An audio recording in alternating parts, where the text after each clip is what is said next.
آگ ہی بن چکا ہوگا، اس سے انسان کی پیشانی، انسان کا پہلو اور انسان کی پیٹھ کو داغا جائے گا۔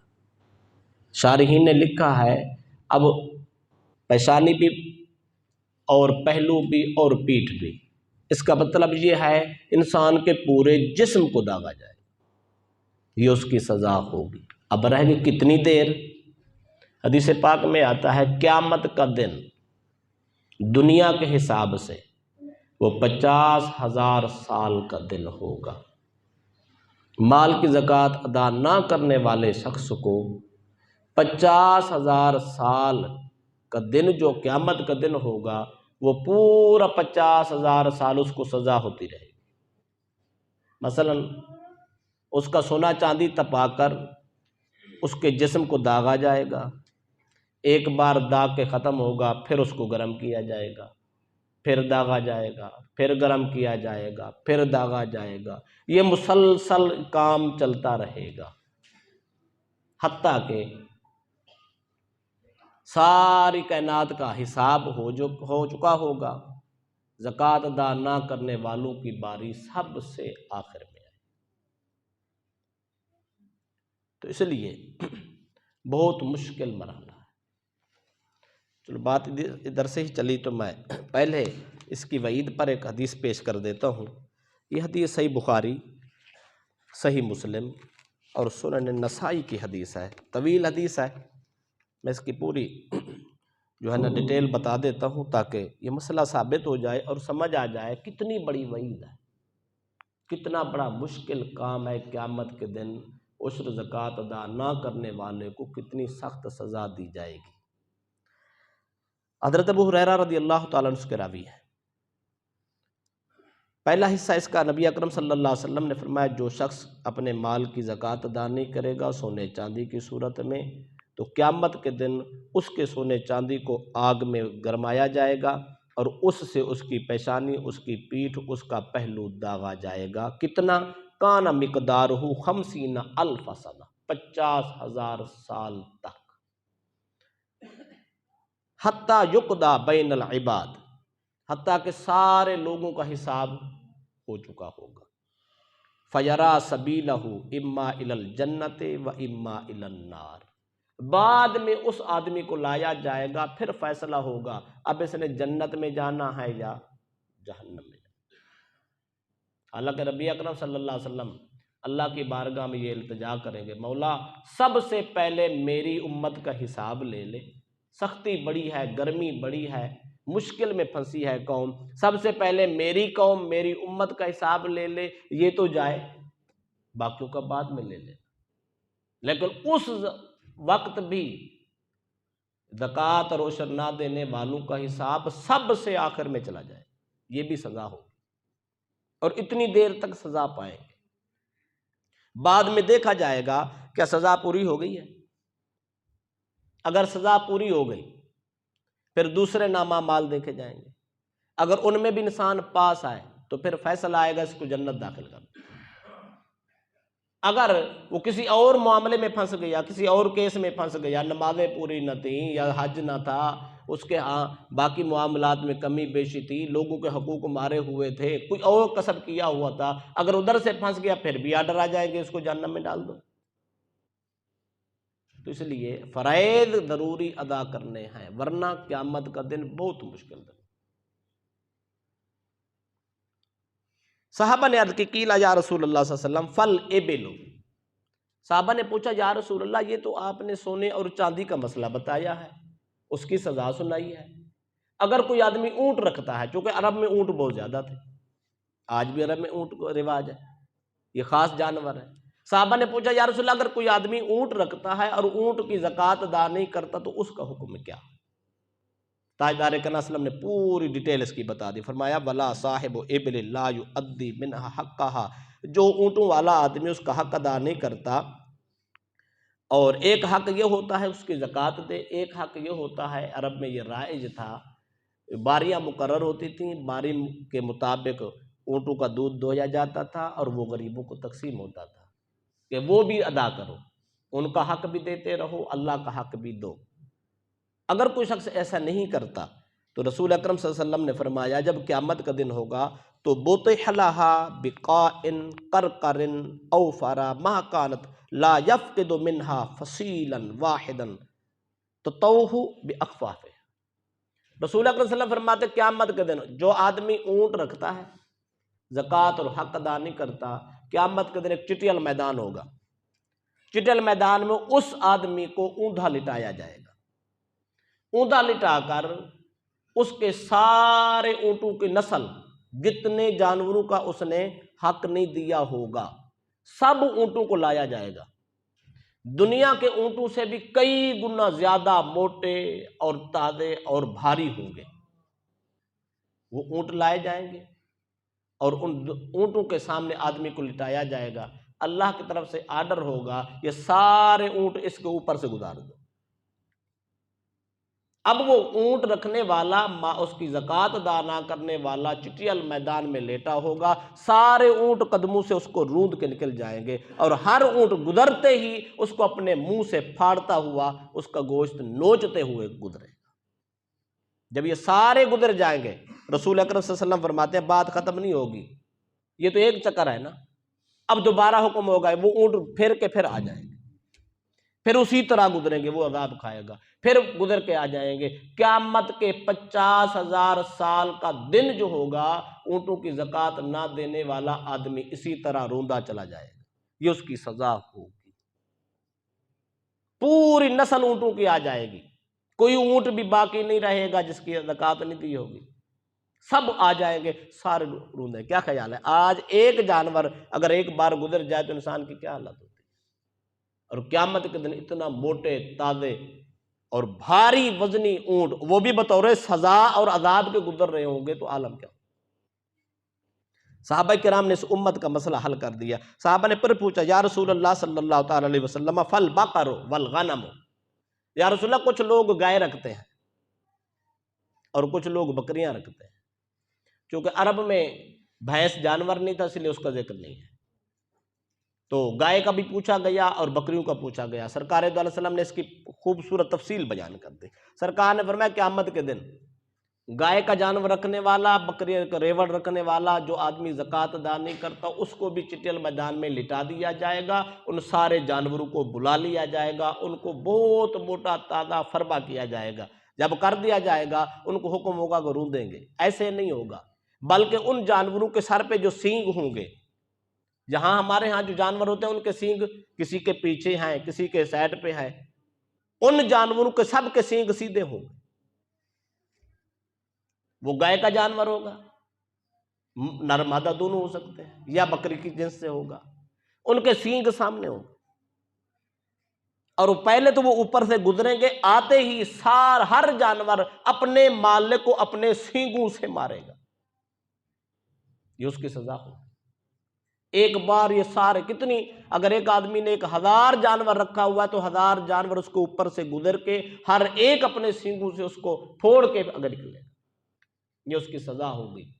کتنی دیر؟ وہی 50,000 سال کا دن یہی کچھ ہوتا رہے گا۔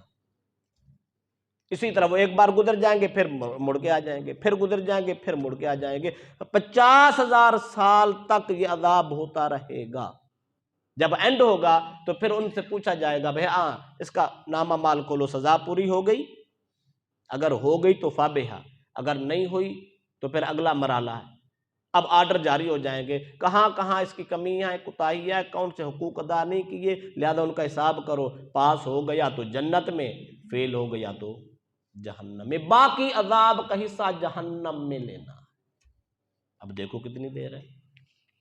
صحابہ کرام علیہ رضوان نے تیسرا سوال کیا کہ یا رسول اللہ صلی اللہ علیہ وسلم یہ تو سمجھ آ گئی، یہ بھی بتائیں اگر کوئی شخص گدھے رکھتا ہے، گدھا کا جانور بھی عام تھا عرب میں اور آج بھی ہے، تو ان کے بارے میں پوچھا گیا۔ سرکار دو علیہ وسلم نے فرمایا کہ گدھوں کے بارے میں مجھ پر اللہ پاک نے ایک آیت نازل کی، جامع آیت ہے۔ سرکار نے فرمایا اس کا میں مفہوم بتا دیتا ہوں، باقی ساری باتیں آپ کر لینا۔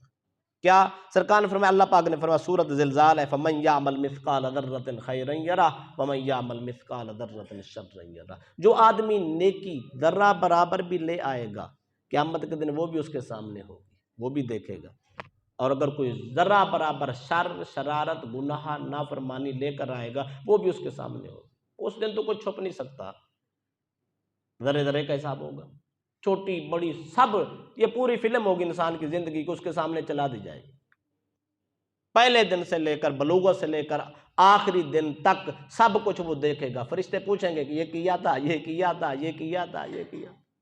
کیا خیال ہے انکار ہو سکتا ہے؟ آج عدالت کے کمرے میں اگر ملزم کو اپنا قصور نہ مانے تو وہ فلم چلا کے دکھا دیتے ہیں۔ میڈیا والے اگر ٹاک شو پہ بیٹھے ہوں تو وہ سوال کرتے، کوئی آدمی انکار کرے یہ بیان دیا تو اسی وقت دکھا دیتے ہیں، تو مجبور ہو جاتا ہے، شرمندگی ہوتی ہے، اس کو ماننا پڑتا ہے۔ تو قیامت کے دن بھی یہ فلم چلے گی۔ یہ فرشتے ہماری موویاں بنا رہے ہیں، پورا ریکارڈ جمع کر رہے ہیں۔ یہاں تو رشوت چلتی ہے، کوئی مٹا بھی دیتا ہے، وہاں کوئی کسی قسم کی رشوت نہیں ہوگی، وہاں سب کچھ دکھایا جائے گا۔ اب جب سب کچھ دکھایا جائے گا، نیکیاں بھی سامنے، برائیاں بھی سامنے، یہ فیصلہ ہم کو خود کرنا ہے کہ ہم نے وہاں کیسے حالت میں گزرنا ہے۔ کیا خیال ہے؟ ہماری نیکیاں آئیں تو ہمیں خوشی ہوگی، کامیابی ہوگی، یا گناہ سامنے آئے تو پھر کتنی بڑی شرمندگی والا مسئلہ ہے۔ اس لیے حکم یہ ہے اپنے مال کی زکوٰۃ ادا کریں، اچھے طریقے سے زکوٰۃ ادا کریں، رزق کی اور پیداوار، زمینی پیداوار کا عشر ادا کریں۔ اگر کریں گے تو بچ پائیں گے، اگر نہیں کریں گے تو ہم لٹکا دیے جائیں۔ بہت مشکل دن ہوگا قیامت کا دن، لہذا اس دن سے ہمیں بچنا ہے اور آج سے ہی اس کی تیاری کرنی ہے۔ اور اس پر کچھ ضروری مسائل ہیں، وہ بھی یاد رکھ لیں۔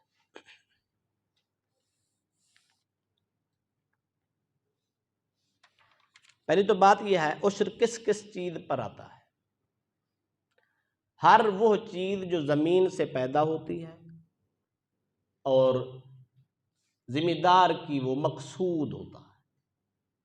ایک غیر مقصودی چیزیں ہوتی ہیں، ایک مقصودی چیزیں ہوتی ہیں۔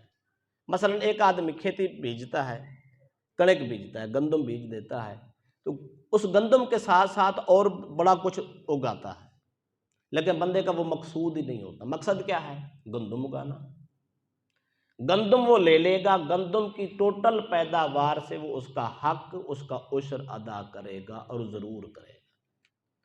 رہے گی اس کے ساتھ اگر اور کچھ چیزیں پیدا ہو جاتی ہیں اور آپ کے کام کی آپ نے استعمال کر لی تو اس پر کوئی عشر نہیں ہوگا۔ کیوں؟ وہ تو آپ کا مقصد ہی نہیں تھا۔ مثلا آپ نے زمین چھوڑی تھی کھیتی باڑی کے لیے، درخت پیدا ہو گئے، پلتے رہے، آپ نے 5 سال 10 سال کے بعد کاٹ لیے، استعمال کی، اس پر کوئی عشر نہیں ہے۔ ہاں اگر آپ نے زمین چھوڑی ہی اس لیے، اس میں پودے لگا دیے، سفیدے لگا دیے، درخت لگا دیے کہ یار 5 سال 10 سال کے بعد یہ تیار ہو جائے گا، میں تو بیچوں گا، یہ اس کی تجارت ہے۔ پھر جب یہ کاٹے گا، چونکہ اس نے زمین چھوڑی ہی درختوں کے لیے ہے، اس ذخیرے کے لیے چھوڑا ہے، لہذا اب جب وہ ذخیرہ کاٹے گا، درخت کاٹیں گے، چونکہ یہ بھی زمین کی پیداوار ہے، مقصود ہے، اس لیے اس نے زمین چھوڑی تھی، اب ان درختوں کا بھائی عشر دینا۔ اگر ایک آدمی سبزی بیچتا، سبزی وہ سال میں 1 بار بیجے، 2 بار بیجے، 4 بار بیجے، جتنی بار وہ بیجے گا اور وہ اس کو کاٹے گا، جس دن وہ فصل اٹھائے گا، ہر فصل سے عشر نکالا جائے گا۔ ہمارا تصور ہے صرف گندم سے عشر دینا ہے، باقی بھائی کاٹ ہے، ایسا نہیں ہے۔ زمین سے ہر پیداوار پہ عشر ہے۔ جو چیز آپ وہاں پہ کھیت کریں گے، اس کو جس وقت آپ حاصل کریں گے، جو وہ پک جائے گی تو عشر واجب ہو جاتا ہے، ہمیں دینا ہی دینا۔ جتنی پیداوار ہوگی اس کا 10واں حصہ دینا۔ تو یہ ہر چیز، کائنات کی ہر چیز پہ آپ اس کو اپلائی کر سکتے ہو۔ مکئی کو بیجتا ہے، کچھ سورج مکھی بیجتا ہے، یا کوئی سبزیاں، جو چاول کا فصل بیجتا ہے، جو جہاں بیجتا ہے، جس مقصد کو بیجتا ہے، ہر چیز میں عشر دینا واجب ہے، ورنہ قیامت کے دن بہت مشکل سے گزرنا ہوگا۔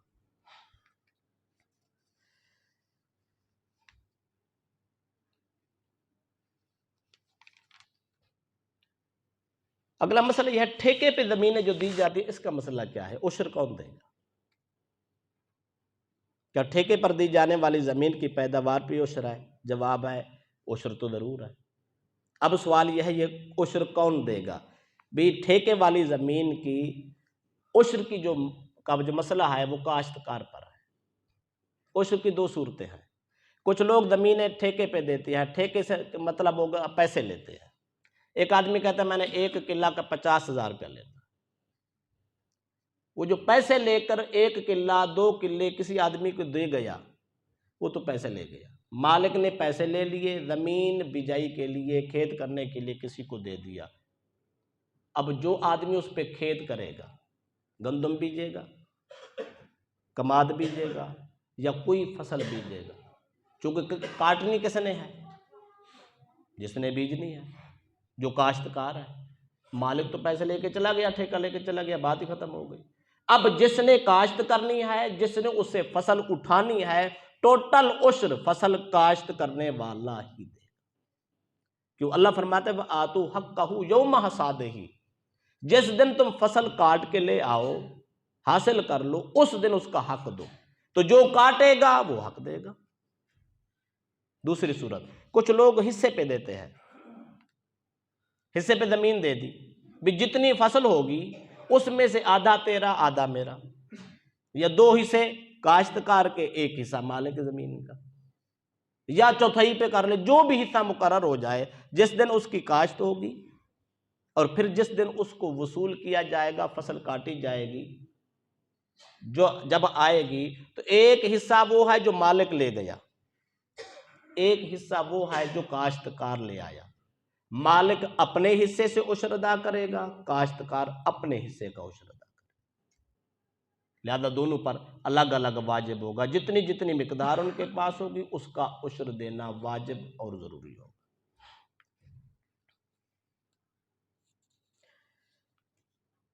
اس کے بعد ایک مسئلہ یہ ہے، عشر دینے والا آدمی وہ ٹھیکے کے پیسے، ہل، پانی، کھاد، سپرے، یہ جتنا اخراجات ہوتے ہیں، حتیٰ کہ تھریشر بھی لگوانی ہے، اس نے گندم بھی تیار کروانی ہے، یہ سب کچھ، کیا یہ اخراجات نکالے گا؟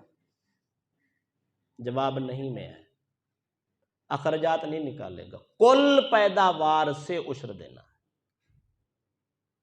کوئی کہہ سکتا ہے پھر تو میں بڑا گھاٹا ہے، دیکھیں جی اگر سارے اخراجات نکال لیں پیچھے کیا بچے گا؟ مثلا میں اگر کھیت کرتا ہوں، کاشتکاری کرتا ہوں، اپنی مزدوری بھی نکال لیتا ہوں، کھاد کا خرچہ نکال لیتا ہوں، ہل کا خرچہ نکال لیتا ہوں، اگر کوئی وہاں پہ ملازم رکھا ہے اس کا خرچہ بھی نکال لیتا ہوں، سپرے کا نکال لیتا ہوں، سارے اخراجات نکال لیتا ہوں، باقی جو بچ جاتا ہے اس سے میں عشر دیتا ہوں، تو بتاؤ مجھے کس مد میں وہ مل رہا ہے؟ عشر کیا ہے؟ 9 حصے اپنے پاس رکھنے ہیں، 1 حصہ خدا کے راہ پہ دینا ہے، 10واں حصہ دینا خدا کا۔ جس ذات نے سب کچھ دیا، پھل پھول لگایا، وہ ہم تو 1 من گندم زمین میں چھوڑ کے آ جاتے ہیں، کون اگاتا ہے؟ کون رنگ لگاتا ہے؟ 1 من کے بدلے 20 من کون دیتا ہے؟ جس نے سب کچھ دیا اس کے نام پہ تو 10واں حصہ جا رہا ہے، 9 حصے ہمیں مل رہے ہیں، ہمارا منہ سونا ہے، ہم نے کوئی کمال کیا ہے؟ ہمیں کس چیز کا 9 حصے بدلہ مل رہا ہے؟ اور بھائی یہی اخراجات بھی اسی میں آ جاتے ہیں، محنت مزدوری اسی میں آ جاتی ہے۔ اللہ فرماتا ہے میرے بندے نے مزدوری کیا ہے، محنت کیا ہے، پیسہ لگایا ہے، خرچ کیا ہے، میں رب 9 حصے بندے کو دے دیتا ہوں، 1 حصہ میرے نام پہ کسی غریب کو دے، لہذا خرچہ نہیں نکال سکتے، نہ ٹھیکہ نکال سکتے ہیں، نہ اخراجات باقی نکال سکتے۔ جتنی جائیداد اور جتنی پیداوار ہمارے ہاتھ آئے گی اس سب سے عشر کا حصہ ہم نکالیں گے، 10واں حصہ یا 20واں حصہ۔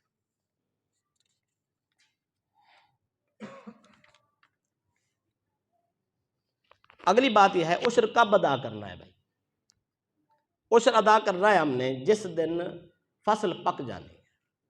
آپ ذمہ دار ہیں، آپ یہ مسئلہ میرے سے بخوبی جانتے ہوں گے، جب آدمی فصل کاشت کرتا ہے تو وہ پیدا ہوتی ہے، پھر اس کا پھل لگتا ہے، پھل پکنے جاتا ہے، ایک وقت وہ ہوتا ہے پھل کے ضائع ہونے کے 100% چانس ہوتے ہیں، بالکل کچا ہوتا ہے۔ ایک وقت وہ آ جاتا ہے پھل اتنا پک جاتا ہے، اگر اس وقت کوئی خرابی ہو، مثلا آم کا پھل تھا، باغ لگایا ہوا تھا، آم پکے ہوئے تھے، اس حالت میں جا پہنچے تھے، اتنا بڑا آم ہو چکا تھا، اگر بالفرض آج آندھی بھی آ جائے تو کیا ہوگا؟ آم گر جائے گا، لیکن ضائع نہیں ہوتا، وہ اچار کی مد میں بک جاتا ہے، کمپنیوں کو بک جاتا ہے، یا کسی اور کام میں آ جاتا ہے، اس کا مطلب ہے وہ ضائع تو نہیں ہوا۔ جب ضائع نہیں ہوا تو جب آم اس حالت میں پہنچ جائے کہ وہ ضائع نہیں ہوتا، اس دن کے بعد عشر کی مقدار کے مطابق عشر واجب ہو جاتا ہے۔ کوئی اس دن ادا کرے تو ہو جاتا ہے، کچھ دن بعد کرے تب بھی ہو جاتا ہے، جس دن فصل کاٹنی ہے اس دن ادا کرے تب بھی ہو جاتا ہے۔ اگر کوئی آدمی لیٹ ہو جاتا ہے تب بھی عشر ادا ہو جاتا ہے، لیکن حکم یہ ہے پہلے اس کا حصہ علیحدہ کر دو ورنہ رزق حرام ہوگا۔ اس کی وضاحت میں نے پچھلی جمعہ کر دی، میں رپیٹ کر دیتا ہوں۔ اگر ایک آدمی فصل لیتا ہے، عشر نہیں دیتا، اس کو کھانا پینا شروع کر دیتا ہے، کچھ بیچ دیتا ہے، کچھ کھانا پینا شروع کر دیتا ہے، ابھی تک عشر نہیں نکالا، حصہ علیحدہ نہیں کیا، اس کا حساب نہیں کیا، دینے کی نیت ہی نہیں ہے، تو جتنی دیر یہ کھاتا پیتا رہے گا وہ مال اور پیسے استعمال کرے گا، یہ حرام ہے۔ اس سے جتنا خون پیدا ہوگا وہ بھی حرام ہے۔ نسل پہ خرچ کرے گا تو نسل کو حرام کھلائے گا، اس کا نتیجہ بہت ہی برا۔ لہذا جس دن ہم نے فصل کاٹنی ہے، لے آنی ہے، اس دن دیکھ لینا کتنی مانیاں ہیں بھائی، مانی کہتے ہیں نا، 10 مانیاں ہیں، 10 مانیوں کا حساب کر کے اس کی گندم علیحدہ کر لیں، باقی خرچ کر دیں، بیچنی ہے بیچ دو، کھانی ہے تو کھا لو۔ لہذا یہ ضروری دینا ہے، نہیں دیں گے تو رزق حرام۔ کسی آدمی کے ذہن میں خیال آ سکتا ہے یار اتنا عشر دینا پڑتا ہے، اور بابا باقی سارا پاک ہو جاتا ہے، تھوڑا سا بچانے سے سارا حرام ہو جاتا ہے، حرام کا حساب بھی دینا ہے، عذاب بھی کھانا ہے۔ خدا کے دیے ہوئے رزق سے 10واں حصہ دینا مشکل نہیں ہے، یہاں دینا آسان ہے، اگلے جہان دینا بہت ہی مشکل ہے، لہذا یہاں دے کے جانا۔ اچھا کچھ لوگ ایسے ہوتے ہیں بہت جلد باز ہوتے ہیں، وہ کہتے ہیں یار ابھی فصل کاشت کی ہے پہلے ہی دے دو، اتنی پہلے دینا جب تک فصل اگی ہی نہیں ہے، پکی ہی نہیں ہے، اتنا پہلے دینا جائز نہیں ہے۔ شریعت ایلی جلد باز نہیں ہے، وہ اتنی پہلے حق نہیں لینا چاہتی، حق اپنے وقت پہ لینا چاہتی، لہذا وقت پہ دینا چاہیے۔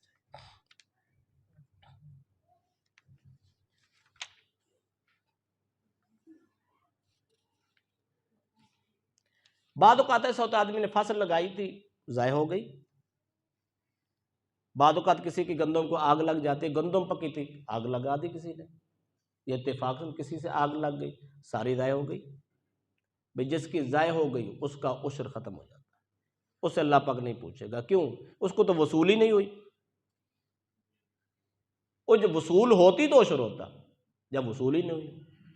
اگر فصل بیجی تھی، کاشت کی تھی، لیکن وہ کسی حادثے میں، آندھی میں، بارش میں، طوفان میں، کسی صورت میں ضائع ہو گئی، شریعت میں کوئی عشر کا پروسیس نہیں ہے، شریعت نہیں پوچھتی۔ اللہ فرماتا جب تجھے حاصل ہی نہیں ہوئی اب تو اس سے لینا تو ظلم ہے، زیادتی ہے۔ اللہ کسی پہ زیادتی نہیں کرتا، اللہ حق کی بات کرتا ہے، زیادتی کی بات نہیں کرتا، اس کا مطالبہ ہی نہیں۔ اچھا عشر میں کیا خیال ہے؟ وہی جنس دینی ہے؟ بھائی اجازت ہے، وہ جنس بھی دے سکتے ہیں، اس کی رقم بھی دے سکتے ہیں، قیمت بھی دے سکتے ہیں۔ ایک اور بات سن لیں، کچھ لوگ ہمارے عادی مجرم ہیں، وہ جو لینے والے، اچھا عشر کس کو دے سکتے ہیں؟ بابا جس کو زکوٰۃ دے سکتے ہیں اور اس آدمی کو عشر دے سکتے ہیں۔ کچھ لوگ عادی مجرم ہیں، بھکاری ہیں، ایک دفعہ دیا تو اس کو عادت ہی پڑ گئی، وہ ساری زندگی مانگتا رہا تک نسل مانگنا شروع کر دیتی ہے، بہت بڑی وعید ہے۔ اللہ کے نبی نے فرمایا اوپر والا ہاتھ افضل ہے نیچے والے ہاتھ سے، یعنی دینے والا افضل ہے لینے والے سے۔ دینے کی عادت بنانی نہیں چاہیے، ساری زندگی لینے کی عادت اچھی نہیں ہے۔ دوسری بات، اللہ کے نبی نے فرمایا جو آدمی صرف لیتا ہے، ضرورت نہیں ہے پھر بھی لینے کی عادت ہے، چس پڑ گئی ہے، تو یوں سمجھ لے کہ وہ اپنا گوشت خود نوچ رہا۔ جب قیامت کے دن اللہ کے سامنے آئے گا تو اس کے چہرے پہ رونق نہیں ہوگی، گوشت نہیں ہوگا، ہڈیاں ہی ہڈیاں ہوگی، تو سارے زمانے کے سامنے پتہ چل جائے گا یہ وہ مجرم ہے، حقدار نہ تھا پھر بھی لیتا تھا، ضرورت مند نہیں تھا غریبوں کا حق غصب کر جاتا تھا۔ اس لیے یہ بھی عادت اچھی نہیں ہے، بہت بری عادت ہے، اپنے ہاتھ سے کمائی کر کے، مزدوری کر کے بچوں کا پیٹ رزق حلال سے پالنا چاہیے۔ آخری بات کر کے بات کروں، اگر کوئی آدمی ایسا کرتا رہے تو یاد رکھ لو اللہ کے نبی نے فرمایا جو آدمی اپنے اوپر سوال کا دروازہ کھول دیتا ہے، یعنی مانگنا شروع کر دیتا ہے، اللہ تعالیٰ اس پر رزق کا دروازہ بند کر۔ مانگنے کی عادت بنائیں گے تو پھر ساری زندگی مانگتے رہیں گے، کبھی پوری نہیں پڑتی، فقر غربت ختم نہیں ہوتی، کیوں اللہ کا رزق کا دروازہ ہی بند کر دیتا ہے۔ ایک آدمی اللہ پہ توکل کرتا ہے، کوشش کرتا ہے، محنت مزدوری نوکری کرتا ہے، کوشش کر کے اپنا بچوں کا پیٹ پالنا چاہتا ہے، اللہ خزانہ غیب سے اس کے لیے رزق روانہ فرما دیتا ہے۔ انسان کا کام ہے کوشش کرنا، صرف مانگنے پہ گزارا نہیں بلکہ اپنی محنت خود کر، مجبور ہے آدمی، لاچار ہے، پیش نہیں جاتی، عیال دار ہے، فیملی بڑی ہے، وسائل نہیں ہے، بیمار ہو گیا ہے، لاچار ہو گیا، کر کچھ نہیں سکتا، ایسی صورت میں اگر کسی کوئی سوال کرتا ہے تو اس کو حق حاصل ہے، اگر ایسی صورت نہیں ہے تو اس کو حق حاصل